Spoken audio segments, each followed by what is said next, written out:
The Dragon's Healer. A werewolf romance story. Opening, hello my beautiful dreamers.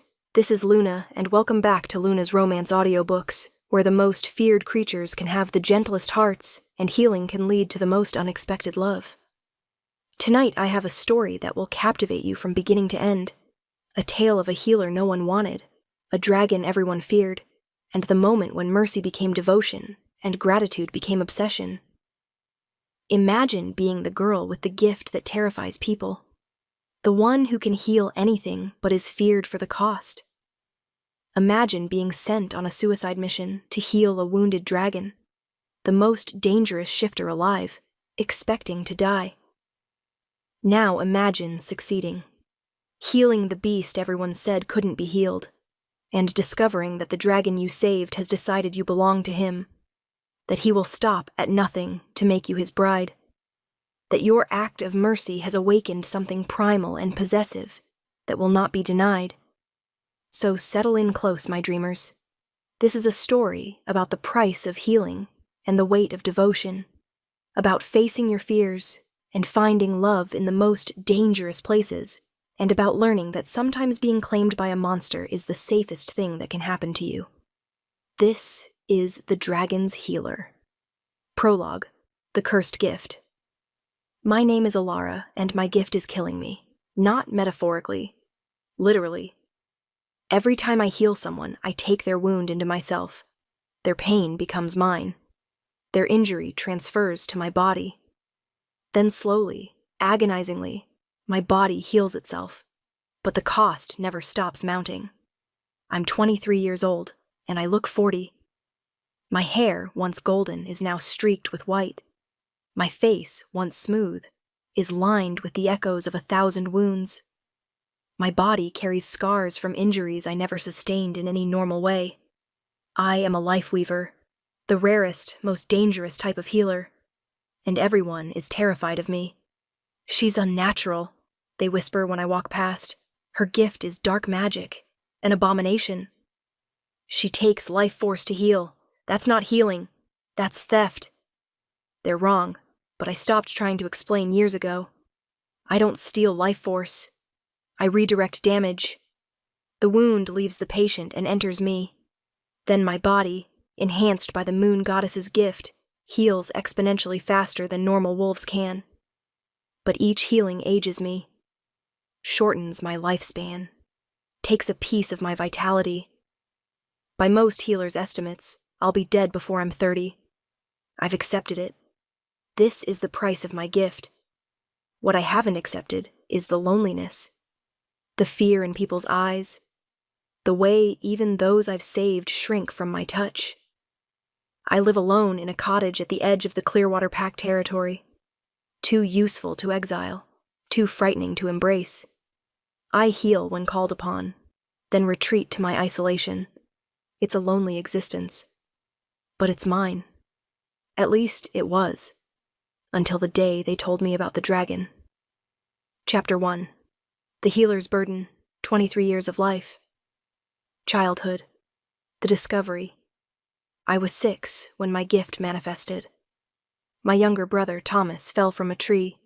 His arm bent at a wrong angle, bone protruding through skin. He was screaming, bleeding, dying. I grabbed his arm, desperate to help. Pain exploded through me, white-hot agony as his bone break transferred to my body. I felt my own arm snap, realign, begin to heal at an impossible speed. Within minutes, my arm was whole.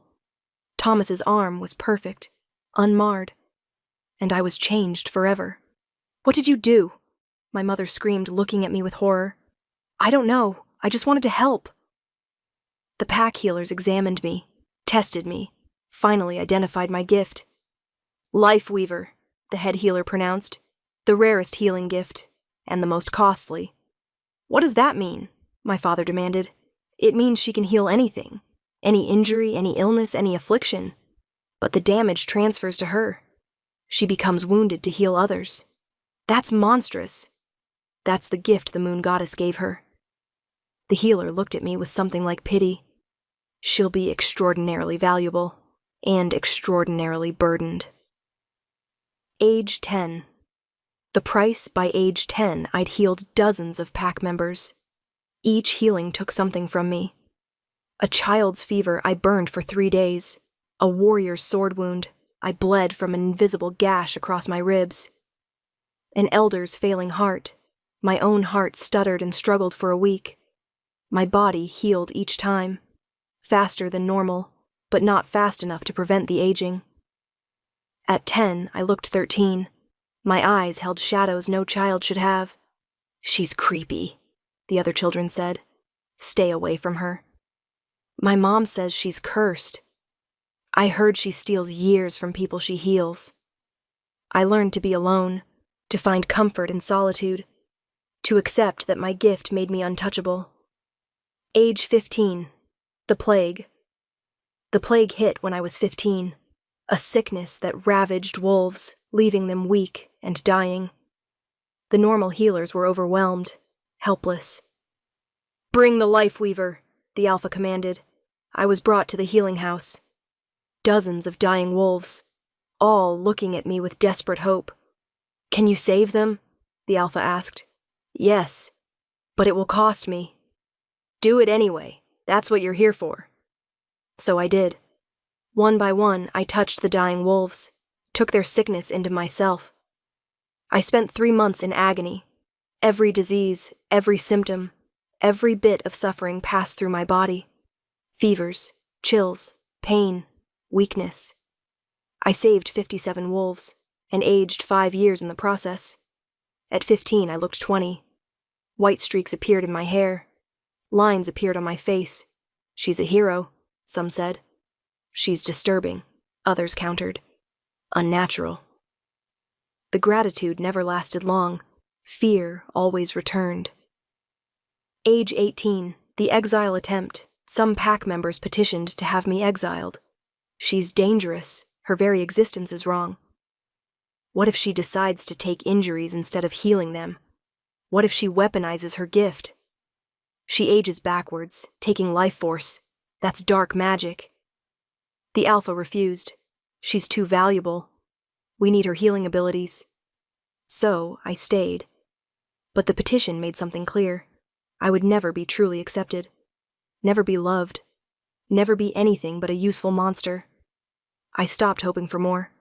Accepted my role. My fate. Age 20. The understanding. By 20, I'd healed hundreds, saved countless lives, and I looked 30. My body was a map of scars that had never truly existed.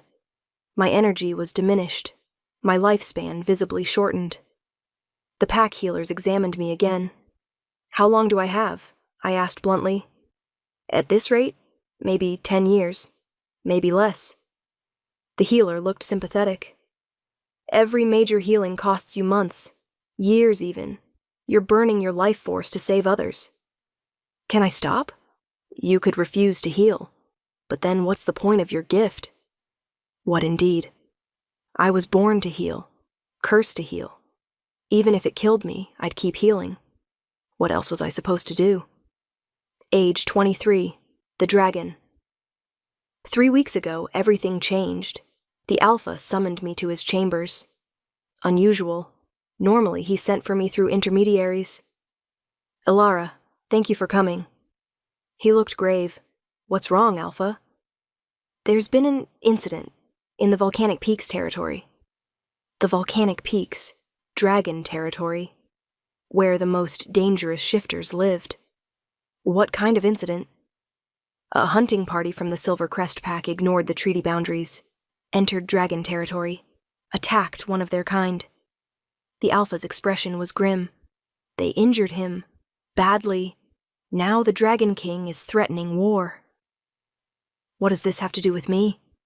The injured dragon is Draken, the Dragon King's son, heir to the throne, and apparently the most dangerous dragon alive. My blood ran cold. Everyone knew about Draken, the dragon who'd burned 3 packs to ash for lesser offenses, the one even other dragons feared. "The Dragon King has demanded restitution," the Alpha continued. "They want the hunters who attacked his son executed. They want territory concessions, and they want their prince healed. Healers can't. Dragons heal differently than wolves. I know. That's why normal healers can't help him. But a life weaver? The Alpha's eyes held mine. You can heal anything. Anyone. Even a dragon. You want me to go to dragon territory, to heal their prince, the one who burns people alive. I want you to prevent a war. The Dragon King has agreed. If you heal his son completely, he'll accept that as payment. No executions, no territory loss, just healing. And if I can't heal him, then we're at war, and thousands will die. Thousands of lives on one side, my probable death on the other. When do I leave? Chapter 2. The journey day. 1. The escort. They sent me with an armed escort. 5 warriors, all looking terrified. We're to deliver you to the dragon border, the lead warrior, Marcus, explained. Then we're to leave immediately. They don't want you there? They don't want witnesses. In case... He didn't finish, but I understood. In case the prince kills me. In case my healing fails. In case I never come back. I understand. We traveled north toward the volcanic peaks. The landscape changed from forest to rocky terrain. The air grew warmer, sulphurous. Have any of you seen a dragon? I asked. Once, Marcus said quietly. From a distance, it was terrifying. Massive. Scales like armor. Fire that melted stone. And I'm supposed to touch one. Heal one. You're supposed to try. That's all anyone can ask. But we both knew. Failure meant death. Day 2. The fear. That night, camped at the base of the volcanic peaks, I couldn't sleep. Tomorrow I'd enter dragon territory. Face creatures that saw wolves as inferior. Try to heal a prince known for his violence. You're scared, Marcus observed, sitting by the fire. Terrified. For what it's worth, I think you're brave. Facing this. Knowing what you're walking into. I'm not brave. I'm just the only option. You could have refused, run, hidden, and let thousands die in a war? I'm a healer. I don't have that luxury. He was quiet. Then, I'm sorry for how the pack treats you. You've saved so many of us. You deserve better. That's not how gifts work. I'm useful, not loved. I've accepted it. You shouldn't have to accept being treated as less than you are. His kindness surprised me, touched me. Thank you, Marcus. We didn't speak again, but his words stayed with me through the sleepless night. Day 3. The border. We reached the dragon border at noon. A line of scorched earth marked where dragon territory began. Beyond it, the volcanic peaks rose, smoke curling from their summits. This is as far as we go, Marcus said. I understand. Ilara. He stopped, struggling for words. Good luck. Come back if you can. I'll try. I stepped across the boundary.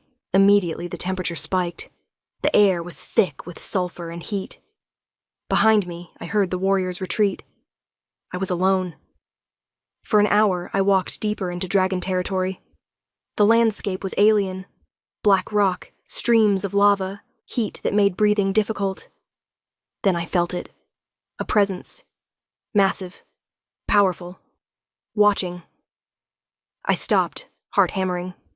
I'm Ilara, I called out. Life Weaver healer. Sent by the Clearwater Pack to heal Prince Dracon. Silence. Then, a massive form emerged from behind a rock formation. Not Dracon. Another dragon. Smaller, but still enormous. Scales the color of bronze. Eyes like molten gold. You're the healer? The dragon's voice was female, surprisingly gentle. You're so small. I'm a life weaver. Size doesn't matter for my gift. Can you really heal anything? Yes, at a cost. What cost? The injury transfers to me. I take his wounds. They become mine. The dragon stared. You'd take dragon fire burns onto yourself? Dragon venom? Dragon claw wounds? If necessary, yes. You'll die. Dragon injuries kill wolves. Then I'll die trying to prevent a war. Silence. The dragon studied me with those molten eyes. My name is Seraphina. I'm Prince Draken's sister. She lowered her massive head. Climb on. I'll take you to him. I climbed onto her neck, gripping bronze scales. She took off, and I held on desperately as we flew over the volcanic landscape. Why are you helping me? I shouted over the wind.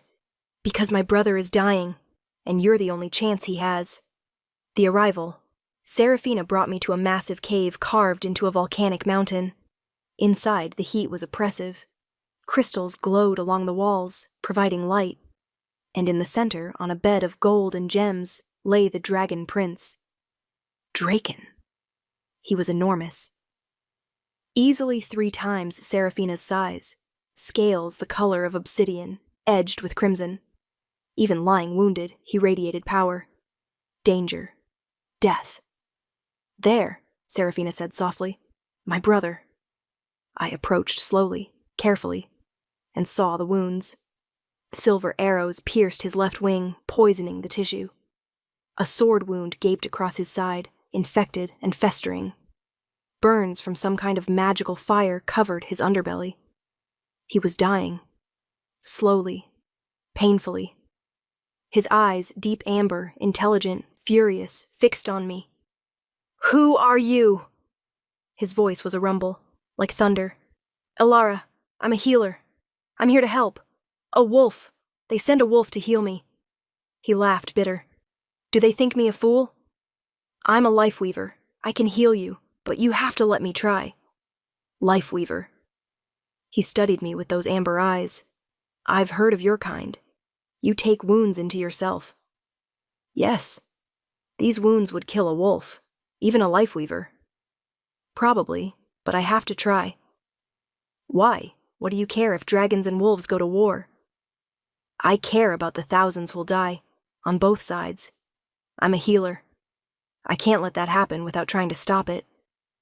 He was quiet for a long moment. Then, if you die trying to heal me, your pack will call it assassination. War happens, anyway. Then I'd better not die. Despite the pain he was clearly in, he almost smiled. You're either very brave or very foolish. Can I be both? Yes, I suppose you can. He shifted slightly, and I saw him wince. Very well, little wolf. Try your healing. Let's see if you're as remarkable as you seem to think you are. I approached, hands trembling. This was it. The moment that would determine everything. I placed my hands on the first wound, the sword gash across his side, and began to heal. Chapter 3. The Healing, 7 days. Day 1. The sword wound. The moment I touched the wound, agony exploded through me.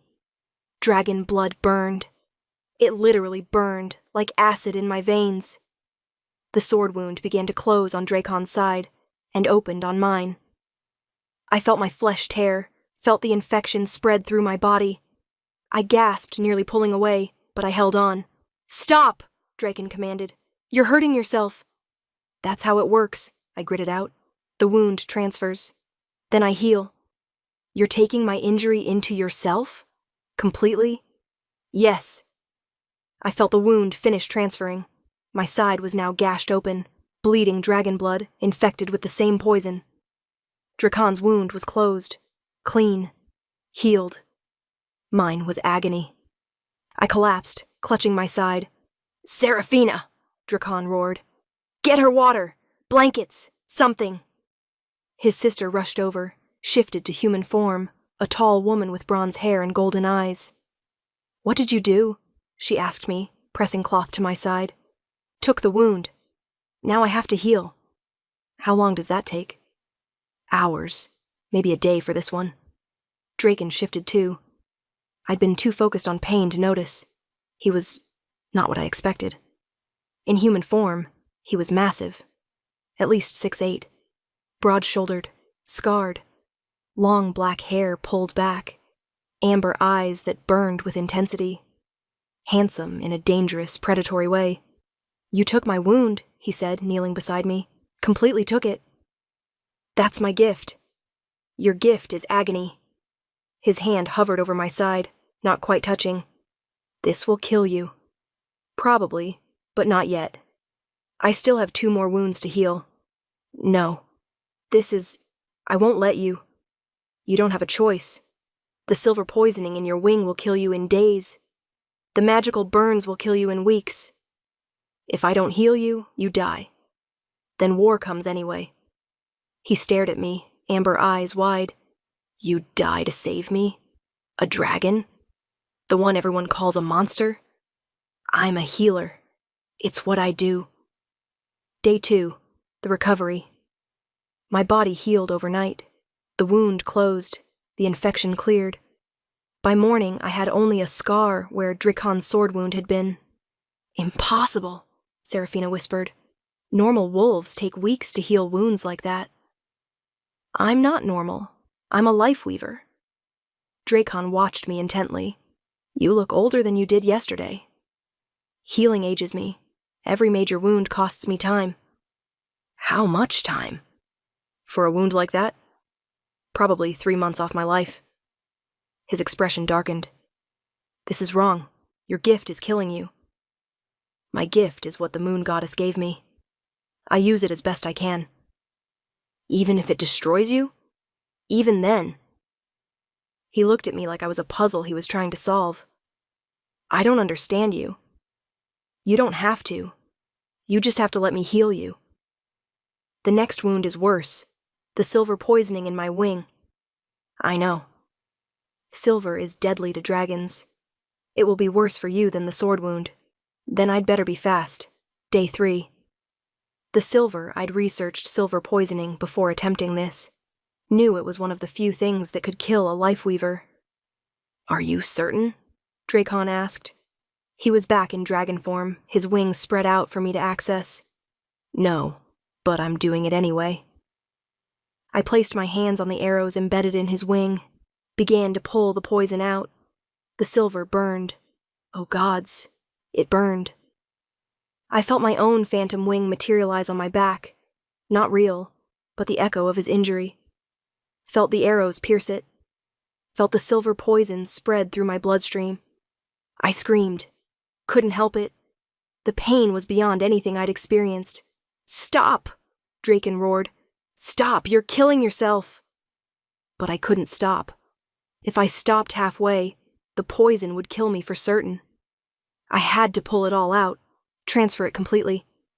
The arrows disappeared from his wing, appeared in my phantom wing. The poison left his body, entered mine. I collapsed, convulsing. Silver coursed through my veins, burning, destroying, killing. Ilara! Dracon shifted to human form, cradling me. No, this can't. Don't touch me, I gasped. Silver, I'm full of silver. It'll burn you. I don't care. Dracon, please, let me fight this. I have to fight this alone. He set me down gently, hovering close. Tell me what to do. Nothing. Just don't let me die before I heal. You're not going to die. I won't allow it. You don't get to decide that. My body began the healing process, faster than normal. But Silver fought back, resisted, tried to kill me. For 3 days I was delirious, burning with fever, shaking with poison, barely conscious. Dracon never left. He stayed in human form, keeping me cool with damp cloths, forcing water down my throat when I could swallow, talking to me even when I couldn't respond. Don't die, little healer. You haven't finished healing me yet. Stay with me. You're too stubborn to die from this. Come back, please, come back. On the 4th day, the poison broke. My body finally won. The silver was neutralized. My phantom wing dissolved. I woke to find Dracon sitting beside me, looking exhausted, like he hadn't slept in days. You're alive, he said hoarsely. Unfortunately, I feel terrible. You've been fighting silver poison for 3 days. You're allowed to feel terrible. I tried to sit up. My body screamed in protest. Easy, Dracon helped me, surprisingly gentle. You need more rest. I need to finish healing you. 1 wound left. The burns can wait. No, they can't. The magical fire is eating at you. If I wait much longer, it'll reach your heart. He was quiet. You know that. How? I can feel it. Through the healing connection we formed. I can sense your wounds, your pain, your life force. You're connected to me? Until the healing is complete, yes. He looked at me with those intense amber eyes. What else can you sense? Your determination, your worry, your fear. I'm not afraid. You're afraid I'll die finishing the healing. Afraid my death will be your fault. His jaw clenched. You're too perceptive. It's part of my gift. I sense everything when connected to someone. Can you sense what I'm thinking right now? No, just emotions. Not thoughts. Good. He said it with strange relief. I didn't ask why. Day 7. The burns I'd recovered enough to attempt the final healing. The magical burns covering Dracon's underbelly were extensive. Dark fire had scorched his scales, eating through his natural defenses. This is going to be the worst one, I told him. Magical fire doesn't extinguish. It burns until the fuel is gone. Meaning? Meaning when I take it into myself, it'll keep burning. I'll have to outlast it. Let my body heal faster than the fire can consume. That's insane. That's my gift. I won't let you. You don't have a choice. If I don't heal you completely, the Dragon King won't accept the payment.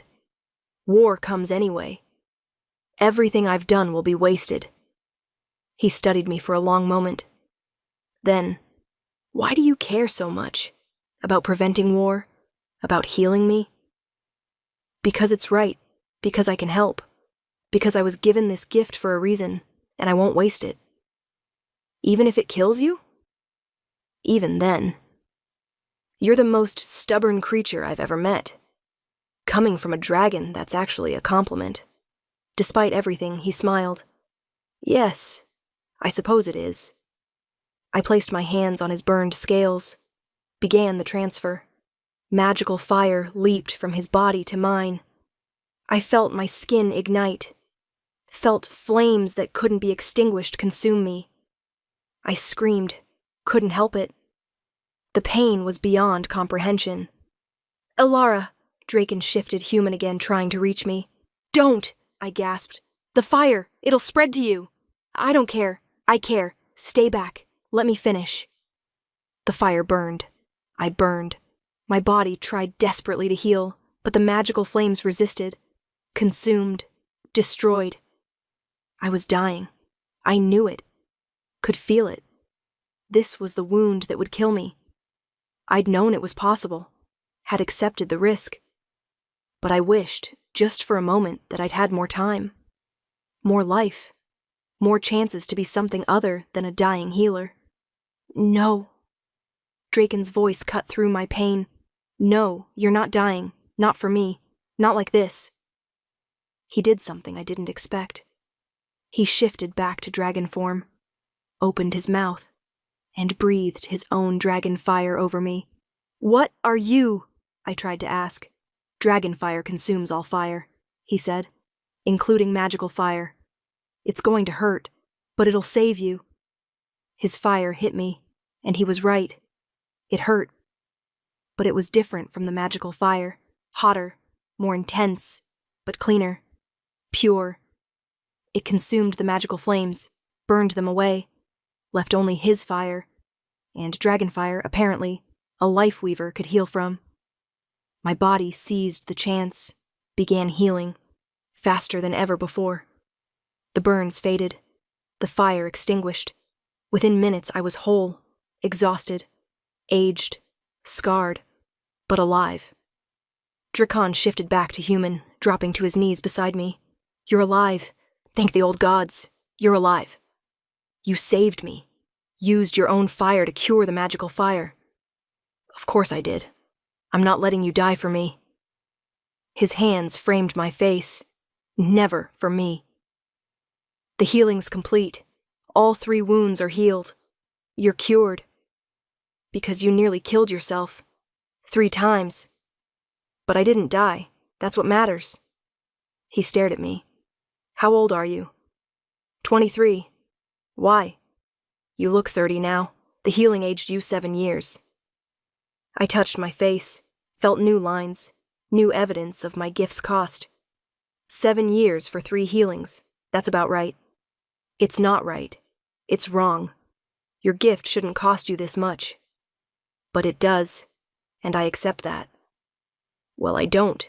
His voice was fierce. You saved my life, at enormous cost. I owe you a debt I can never repay. You don't owe me anything. This was payment for your father's agreement. Healing you prevents war. That's payment enough. No, it's not even close to payment. He helped me stand. You're staying here, in dragon territory, until you're fully recovered. I should return to my pack. Your pack sent you here to die. They didn't expect you to survive. Do you really want to rush back to people who threw you away? The words stung because they were true. Stay, he said more gently. A few days. Let me show you proper hospitality. Let me thank you properly for saving my life. I should have said no, should have left, but I was exhausted, and the thought of returning to my lonely cottage, to being feared and avoided, was suddenly unbearable. A few days, I agreed. Then I leave. A few days, he agreed. But something in his eyes said he had other plans. Chapter 4. The Dragon's Realm, the Recovery. Day 8. The Realization. I woke in a massive bed carved from volcanic rock, covered in silk sheets that must have cost a fortune. This wasn't the cave where I'd healed Dracon. This was somewhere else. Somewhere far more luxurious. Seraphina entered carrying a tray of food. You're awake. Good. My brother was worried. Where am I? The royal palace. Dracon had you moved while you were sleeping. He wanted you somewhere more comfortable. I don't need comfort. He knows. He wants to give it to you anyway. She set down the tray. Eat. You need to rebuild your strength. The food was incredible. Fresh fruit, roasted meats, bread that tasted like honey. I ate ravenously. How long was I unconscious? A full day after the final healing. Dracon sat with you the entire time. Seraphina smiled. He refused to leave until you woke. Why? Because you nearly died, for him. That means something to a dragon. I was doing my job. No, you went far beyond your job. You could have given up when the silver poisoning hit, or when the magical fire was consuming you, but you didn't. You kept fighting. Her golden eyes were serious. That kind of dedication, that kind of sacrifice. Dragons remember. And my brother is not one to forget debts. I don't want him to feel indebted. Too late, he already does, and Dracon always repays his debts. She stood. Rest today. Tomorrow he wants to show you the realm. After she left, I processed her words. Dracon felt indebted. That was complicated. I didn't want gratitude, didn't want obligation. I just wanted to return to my life. Except, did I really want that? The loneliness? The fear? The slow death by 1,000 healings? Maybe a few more days here wouldn't hurt. Day 9. The tour. Dracon appeared at my door at dawn, looking eager. In human form, he was even more striking than I'd noticed before. Tall, powerfully built. Amber eyes that seemed to see right through me. Ready to see what you saved? He asked. I saved you, not the realm. Saving me saved the realm. Come, I want to show you. He shifted to dragon form, lowered himself so I could climb onto his back. Flying on dragonback was different from riding Seraphina. Dracon was larger, faster, more powerful. His movements were smooth and confident. We soared over the volcanic peaks, and I saw what I'd missed before. The dragon realm was beautiful. Crystal formations caught sunlight, creating rainbows. Lava flows carved patterns in the black rock. Hot springs steamed in the valleys. Dragons of all colors flew through the air, greeting their prince. "It's magnificent," I said. "It's home." His voice rumbled beneath me. "And you saved it. How? If I'd died, my father would have gone to war. Not just against the Clearwater Pack, against all wolf packs. He would have burned the world in grief and rage." Draken banked left, showing me a valley of crystalline pools. "You prevented genocide, on both sides." I hadn't thought about it that way, hadn't considered the scope of what might have happened. "I'm glad I could help." "You're remarkably humble for someone who prevented a war." "I'm realistic about my gift. It's powerful, but it costs. I can't afford pride." He landed near one of the crystal pools, shifted to human. "Show me," he said. "Show you what?" "Your scars. The cost of healing me." I hesitated, then pulled back my sleeve, revealed the silver scars on my arms where the poison had burned, the burn marks on my hands from the magical fire, the thin, white line across my ribs from the sword wound. He traced them gently. "You wear my wounds like badges." "They're just scars. They're proof of your sacrifice, your strength." His fingers lingered on the silver scars. "I'll never forget what you did." "You're supposed to. I heal, then people move on. That's how it works." "Not with me." His amber eyes were intense. "I don't forget. And I always repay my debts. You don't owe me. I owe you everything. My life, my realm, my future." He stepped closer. "Let me start repaying you." "How?" "Stay. Not just a few days. Stay in dragon territory. Be our healer. I'll give you everything you need. Protection. Resources. Respect. I have a life." "Do you? Really?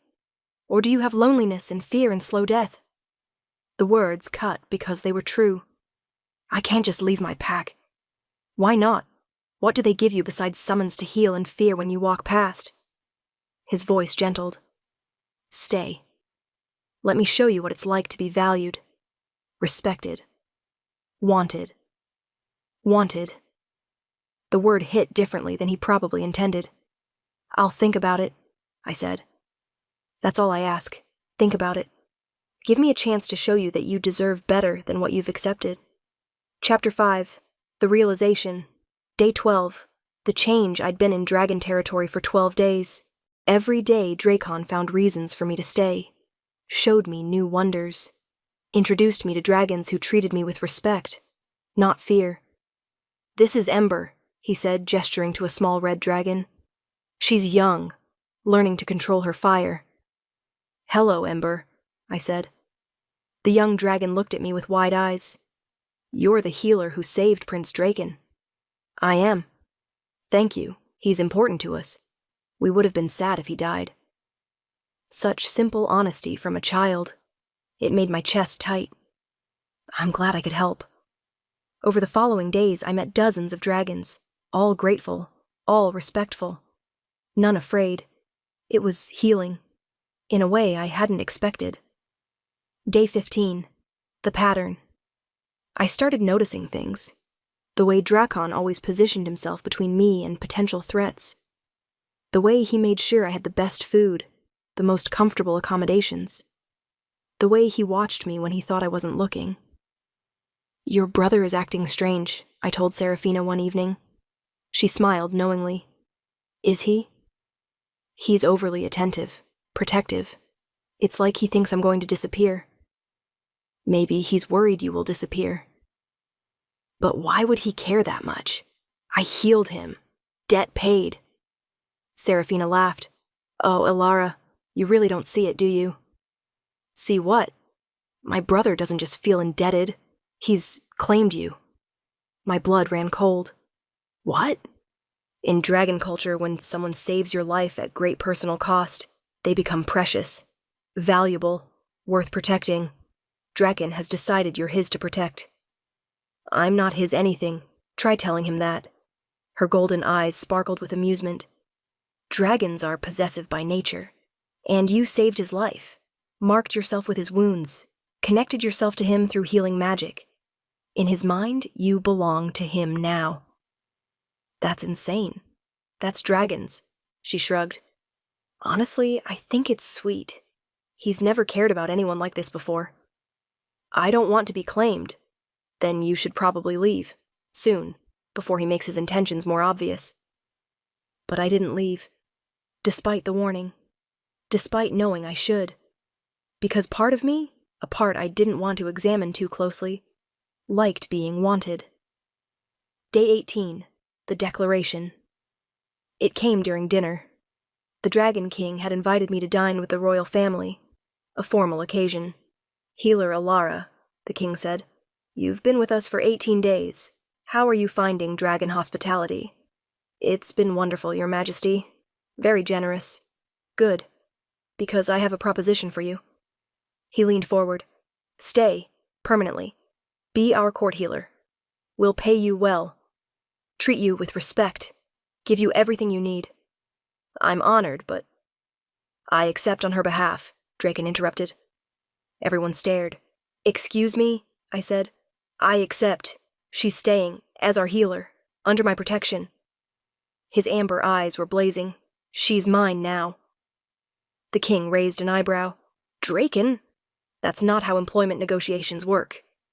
"This isn't employment. It's claiming. I'm claiming her as mine."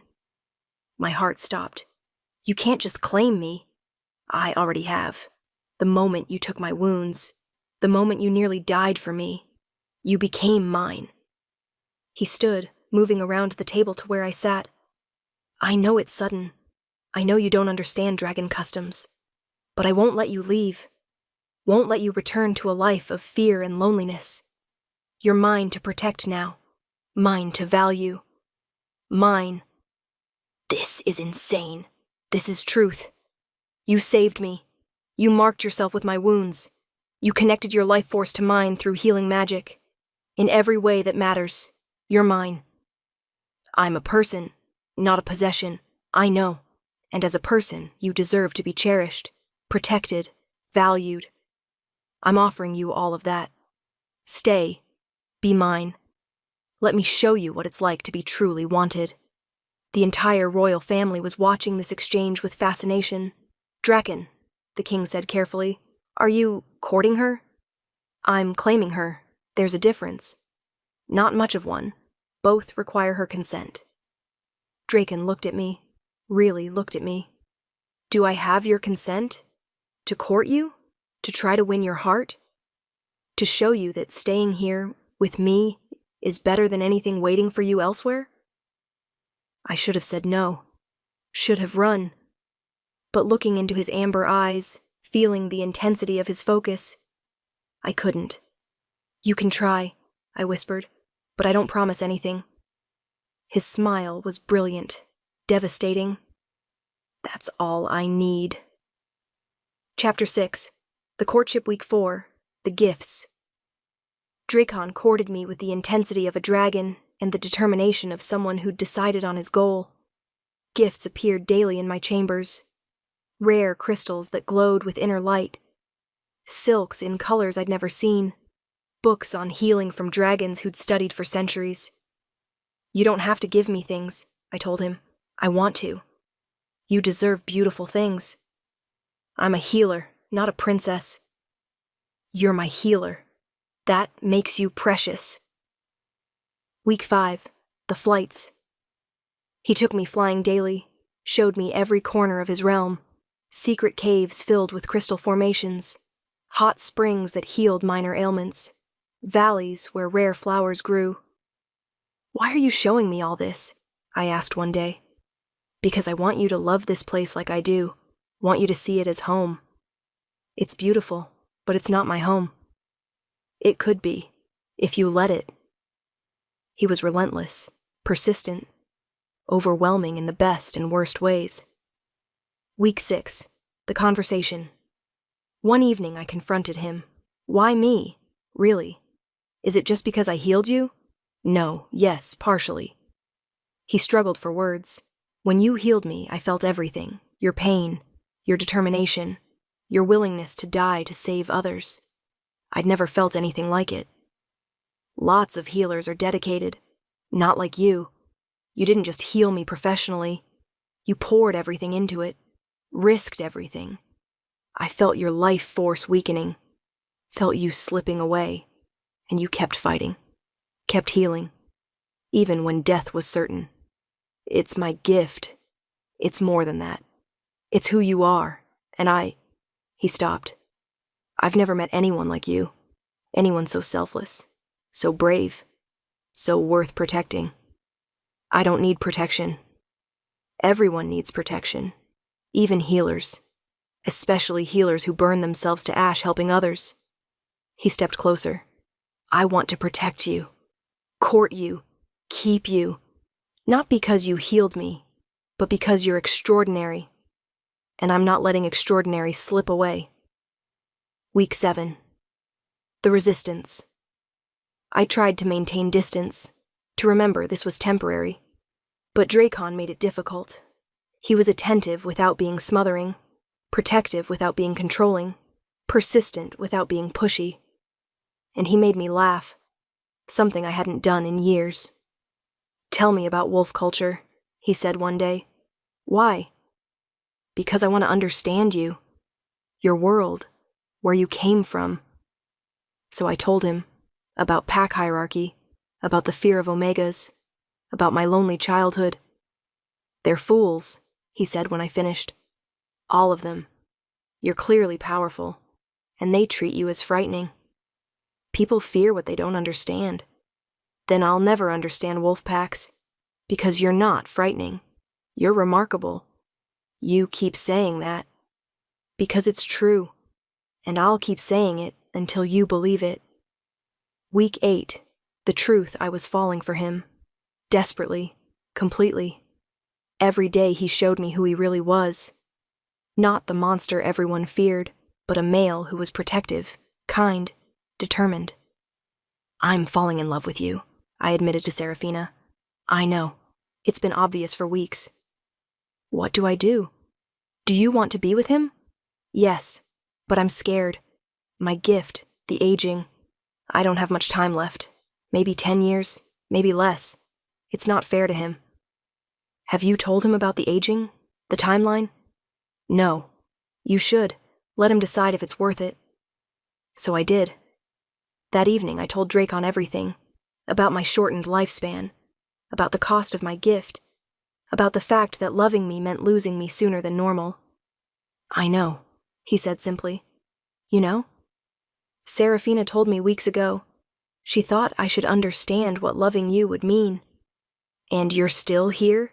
Still pursuing me? Of course. You think a shortened timeline matters to me? I'd rather have 10 years with you than a lifetime with anyone else. That's insane. That's love. He pulled me close. I love you, Alara. Your gift, your scars, your courage, your selflessness. All of it. And I want whatever time you have. 10 years, 50 years, 10 minutes. I want it all. I love you, too, I whispered. Moon goddess, help me. I love you. He kissed me then, gentle, claiming, perfect. When we parted, he asked, will you stay? Not as our healer. As mine? As my mate? Dragon's mate? We bond. For life. I want to bond with you. Want you as my partner. My equal. My love. Yes, I said. Yes, I'll stay. I'll be yours. His joy was palpable. Then I have something to ask you. What? Be my bride, officially, completely. Let me make you my bonded mate. Let me give you everything you deserve. You really want to marry me? I want to bind myself to you so completely that even death won't separate us. So yes, marry me, be my bride, be mine forever. I should have been scared, should have hesitated. But looking at him, at his amber eyes full of love and determination, I couldn't. Yes, I said, I'll marry you. Chapter 7. The Wedding Preparation. The dragons went wild with wedding preparations. It's been 50 years since a royal bonding, Serafina said excitedly. Everyone's thrilled. I'm just a healer. You're the prince's chosen mate. That makes you royalty. Dresses were commissioned. Flowers were gathered. The entire realm seemed to buzz with excitement. Meanwhile, I dealt with my own concerns. I need to tell my pack, I told Drakon. They'll wonder what happened to me. I sent word weeks ago, informed them you were staying as our court healer. They didn't object? Why would they? They're rid of the frightening life weaver. I'm sure they're relieved. The words stung because they were probably true. The ceremony. The bonding ceremony was held at sunset in a crystal cave. I wore white silk. Draken wore formal black. Hundreds of dragons watched in both shifted and human forms. The Dragon King performed the ceremony.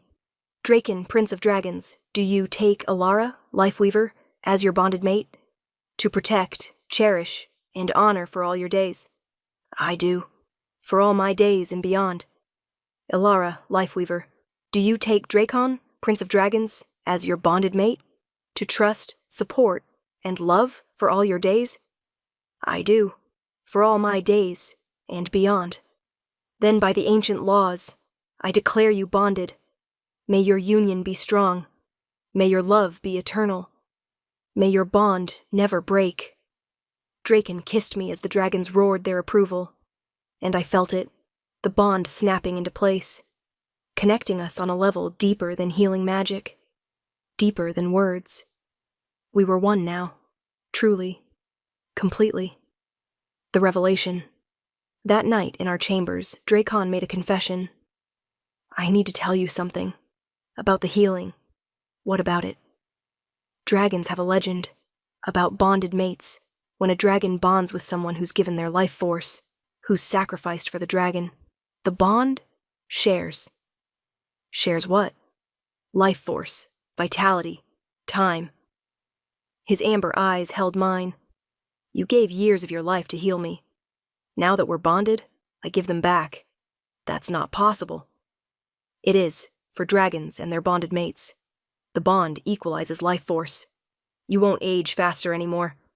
Your gift's cost is split between us. You'll have a normal lifespan. Maybe longer? I stared. Are you saying... I'm saying you don't have to die young. The bond saves you, just like you saved me. Tears spilled over. You knew? This whole time? I suspected. Hoped. But I wasn't certain until the bond completed. He wiped my tears gently.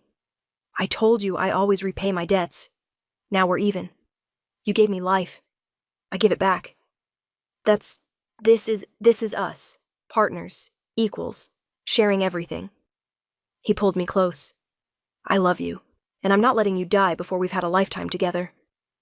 I kissed him, overwhelmed with gratitude and love, and joy. Thank you, I whispered, for seeing me, for wanting me, for saving me.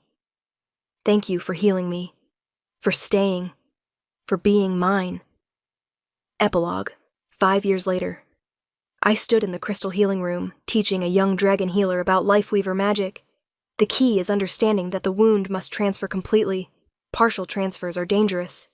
How do you bear the pain? The young healer asked. You don't. You endure it, because helping others is worth the cost. Drakon appeared in the doorway, watching with those amber eyes, full of love. Your students are lucky, he said after the healer left. I'm lucky, to have purpose, to be valued, to be loved, he corrected, pulling me close. That too. 5 years of marriage. 5 years of healing dragons instead of wolves. 5 years of being cherished instead of feared. How do you feel? He asked. What do you mean? The aging. Has it stopped? I'd been monitoring it carefully, and he was right. The bond had changed everything. In 5 years, I hadn't aged a day. The white streaks in my hair were fading. The lines on my face were smoothing. It's reversing, I said with wonder. I'm actually getting younger.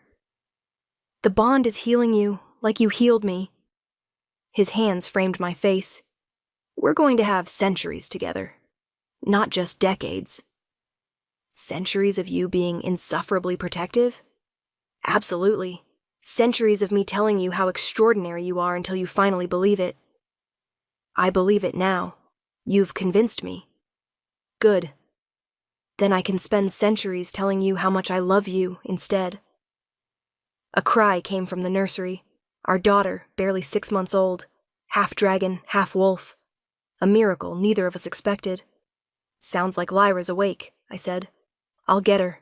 You rest. He returned with our daughter, perfect, tiny, with amber eyes like her father and my golden hair. She's beautiful, I said, taking her. She's ours. Of course she's beautiful. I looked at my family, my home, my life. 5 years ago I'd been sent to die, to heal a monster, to pay a pack's debt with my life. Instead, I'd found love, found home, found purpose beyond just surviving. No regrets? Draken asked, reading my expression. Not a single one. You? Only that I didn't claim you sooner. He kissed my forehead. I love you, healer. My mate, my bride, my everything. I love you too, my dragon, my protector, my home. And in that moment I understood. Sometimes the most terrifying thing you can do is heal the monster everyone fears. Because sometimes the monster heals you right back and becomes the greatest love you'll ever know. Closing, and there you have it, my beautiful dreamers. The story of Alara and Drakon, proof that healing can lead to love, that the most feared creatures can have the gentlest hearts, and that sometimes being claimed by the monster is the best thing that can happen to you. Did this story move you? Did you feel Alara's pain during the healing? Did you believe in Drakon's devotion? Then show me some love. Hit that like button, drop a comment telling me your favorite moment of the healing process, and subscribe to Luna's Romance audiobooks so you never miss another tale of unlikely mates and transformative love. I want to know, would you have healed the dragon? Would you have stayed when he wanted you? Would you have believed in a love that precious? Tell me in the comments. And speaking of transformative love, our next story is going to leave you breathless. It's called The Cursed Prince's Remedy, and it follows a she-wolf who's immune to magic, the only wolf in existence who can touch the cursed prince everyone else must avoid. He's been alone for 10 years, untouched and isolated. She's the first person who can stand in his presence without dying. And when the prince realizes what she represents, he'll move heaven and earth to keep her by his side. Because after 10 years of solitude, he's not letting his remedy walk away. Until next time, my dreamers, may your healing lead to love, your sacrifices be rewarded, and your monsters become your greatest protectors. This is Luna, signing off. Sweet dreams, beautiful souls.